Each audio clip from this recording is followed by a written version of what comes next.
নমস্কার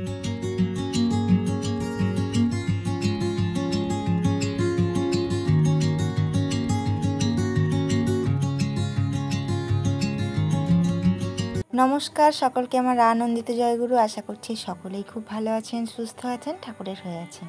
আগের ব্লগটাই বলেছিলাম সামনের সপ্তাহে মিতার বিয়ে। তা আজকে হলো সেই শুভ দিন। আর ওদের এনগেজমেন্ট তো আগেই হয়ে গেছে, আর আজকে হলো একেবারে পাকাপাকিভাবে সেই মানুষটাকে নিজের করে পাওয়ার দিন। কি অসম্ভব সুন্দর সাজিয়েছে লজটা, দেখুন, দেখতেই ভালো লাগছে।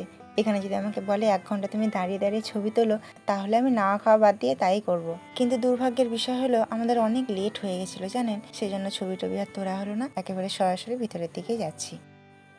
এই লজটা দেখার খুব ইচ্ছে ছিল আমার। এই রাস্তাটা দিয়ে রোজ যাওয়া আসা করি, কিন্তু কখনো দেখার সৌভাগ্য হয়ে ওঠেনি।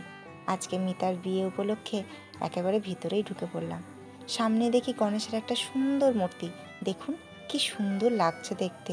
আর লজটাও দেখছি অনেক বড়সড়। যার বিয়ে তাকে নিয়ে সবাই ব্যস্ত, ক্যামেরাম্যান থেকে সাধারণ মানুষও। সেদিন ওর জন্য একটা কবিতা লিখলাম, লিখে ফেসবুকে পোস্টও করলাম। ও খুব খুশি। আসলেও চলে যাবে এটা আমিও মিস করছিলাম। সেখান থেকেই ভাবনা, আর ভাবনা থেকেই কবিতা লিখে ফেলবো এটাও ভাবিনি। কিন্তু ওই যে বললাম, আমাদের বন্ডিংটা আস্তে আস্তে মজবুত হতে শুরু করেছিল। কিছু করার নেই, প্রত্যেকটা রাজকন্যাকেই ছাড়তে হয় তার বাবার তৈরি করা ঝাঁ চকচকে রাজপ্রাসাদ, যেটাকে সে নিজের বাড়ি বলে ভেবে আসে, তাই না? এটা হলো কাকিমা। কাকিমা মানে মিতার মা। ওদের নিমন্ত্রিত অতিথিদের মধ্যে দীক্ষিত মানুষের সংখ্যা অনেকটাই বেশি। এত ভালো লাগছিল, সবাইকে একদম নিজেরই মনে হচ্ছিল।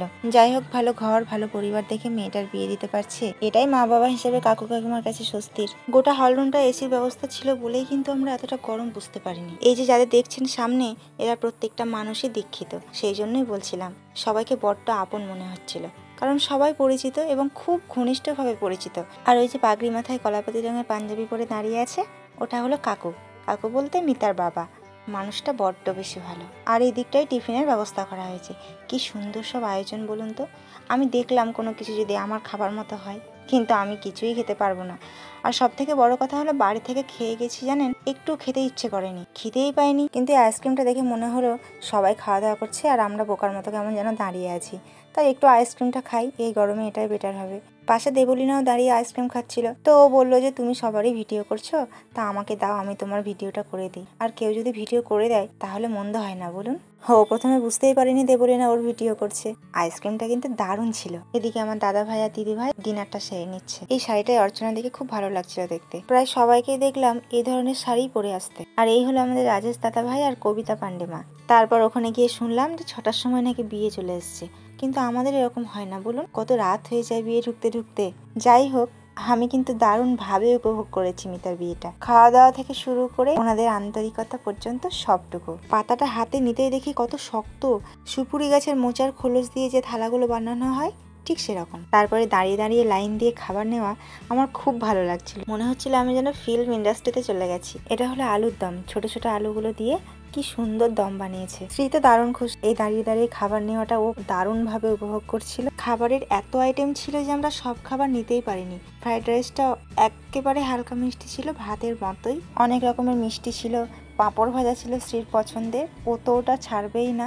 আর এটা হলো দই বড়া। আমাদের দেরি হয়ে গেছিল বলে অনেকের সাথেই দেখা হয়নি। তারপর শুনলাম যে খাওয়া দাওয়া করে নাকি চলে গেছে। তো খাওয়া দাওয়া সেরে আমরা এখানে এলাম, তখন রঞ্জুমা বললেন এখানে সামনেই বসো, নাচ গান হবে।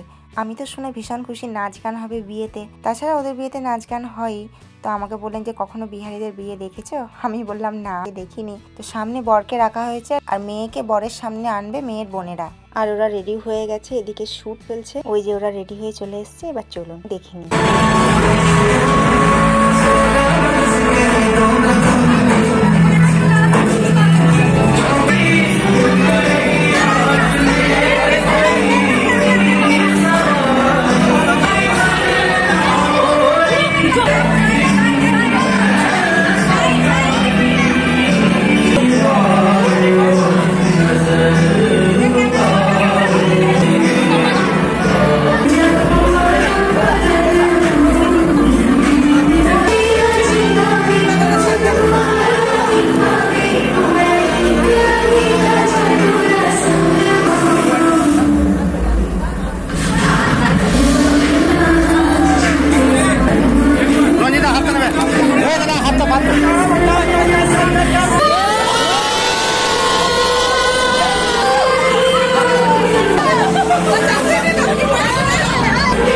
বিয়েটা একটু অন্যরকম। দেখুন এখানে কনে বরণ করছে তার বরকে, কিন্তু আমাদের বিয়েতে কি হয়, মা কিংবা মায়ের বয়সী কেউ যদি বয়স চেষ্টা থাকে তাহলে তারাই বরণ করে। তো ভালোই লাগলো বিয়েটা দেখতে, খুব সুন্দরভাবে উপভোগ করলাম, কারণ ওদের বিয়ে আমি কোনোদিনও দেখিনি, এইবার প্রথম দেখলাম। ইচ্ছে ছিল সিঁদুরদানটা দেখে বাড়ি যাওয়ার, কিন্তু আর পারলাম না, কারণ এই গরমে এতটাই শরীর খারাপ করতে লেগেছিল যে শেষমেশ বাড়ি আসতেই বাধ্য হলাম। তবে রঞ্জুমা কবিতামা বলছিলেন আমাদের সাথে বাড়ি যাবে, আমরা 2-2:30 দিকে বাড়ি চলে যাব, তখন আমাদের সাথে চলে যেও, সম্পূর্ণ বিয়েটা দেখে যাও। কিন্তু আর পেরে উঠলাম না, চলেই এলাম। ভিডিওটি এই পর্যন্তই। কেমন লাগলো কমেন্ট করে জানাবেন।